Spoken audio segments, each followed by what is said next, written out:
First thing I have to say is, holy shit. All right. How do I express this properly? This is my second favorite fucking masterpiece figure of all time. So, Skyfire is my second favorite character in the Transformers lore.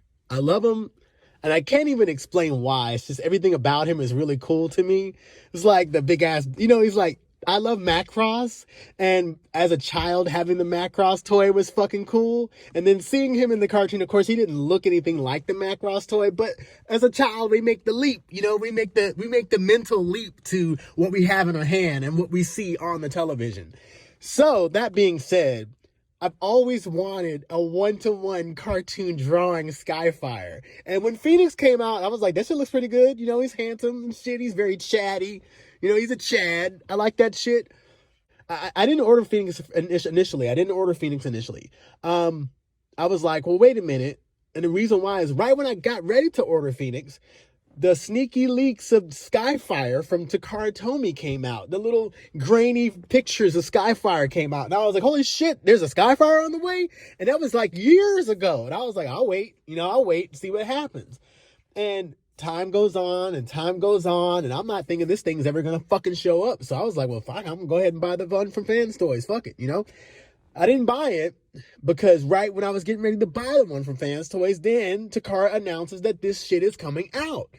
So I've been waiting on it. And when I got it, I didn't make a video right away. I unboxed it and I had my time with it. Because usually what happens is my opinions can change. Like first impressions can, not always have to, but they can be different from your final thoughts. And over time, that shit can change. I haven't changed the drop and step of MP44 because it was the first thing, my KO was the first thing I ever bought from a masterpiece. I love that fucking toy and I still do. I hold it in the highest regard because it's my favorite character and it's a fantastic example of my favorite character and it hits all the beats. It's the best posability. It's the best looks with the exception of the big ass backpack. That's my only gripe with that toy. Like the KO fixed all the fucking problems. There's no paint to scratch. There's no fucking shitty knees. There's no wobbliness. So I love the fuck out of MP44 KO. I really do. And I can't wait to get the official one. But the KO is settled into me so hard that I was like, I love Takara's shit. I really do. And they're doing what I asked them to do. They're bringing me all this cartoony flavor. So when I saw this shit, I was like, man, this is going to be good.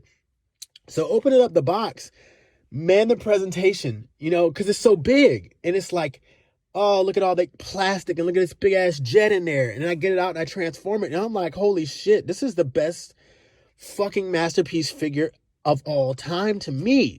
Not to everybody. And it's not supposed to be for everybody. Believe me, my opinion is just mine. This fucking thing is great. So I did have a bit of an issue. I had an issue with how dark the eyes were on the face. And I did all that. I did all the fixie shit. I talked about that in the how it should have been made video. And I didn't make these videos are out of order. Okay. They're out of order. And the reason why is because it was getting the figure. It was like little things that were off that was like, it was so good.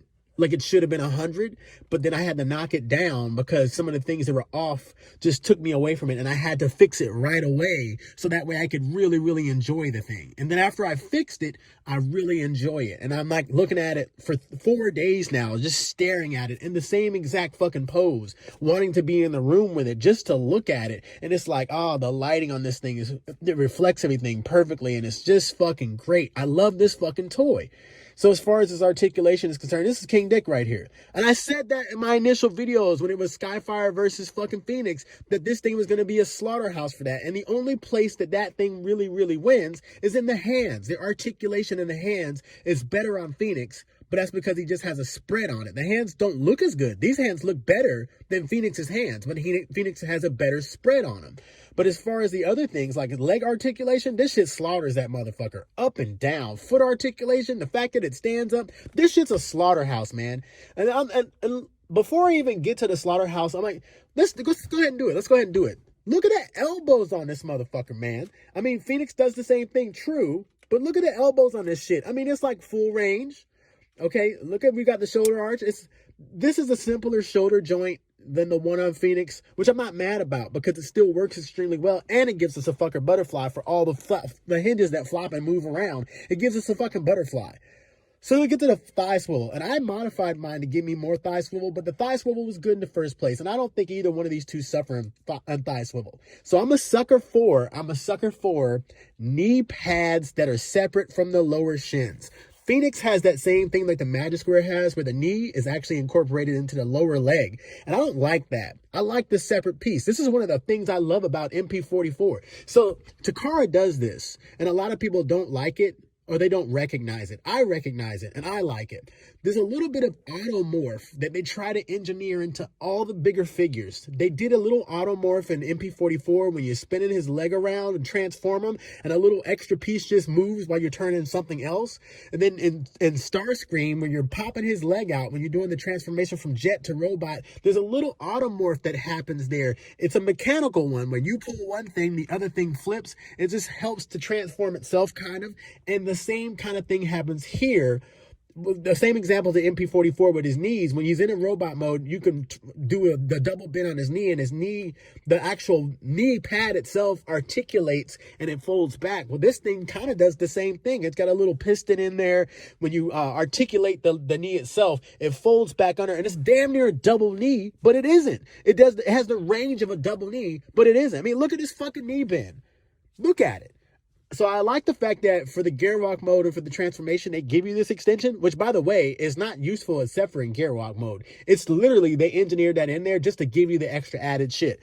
So this whole panel folds, it comes down out of the leg, and then you can articulate the leg however you want to. So you can extend them and make them taller, or however you like the looks of it. Another thing I really appreciate about this fucking toy is the way that they incorporated the ab crunch, because of how they have to do the torso.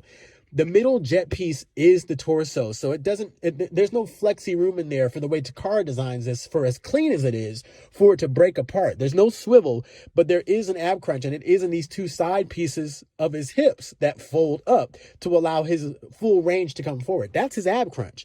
I like that. So I really do appreciate the way that they engineered that. I really do appreciate this guy's strut, the way that you can push him forward to put him in some kind of, the Pose God series, you could put him into this very aggressive stance, this aggressive A stance. So I'm gonna go talk about these looks real quick.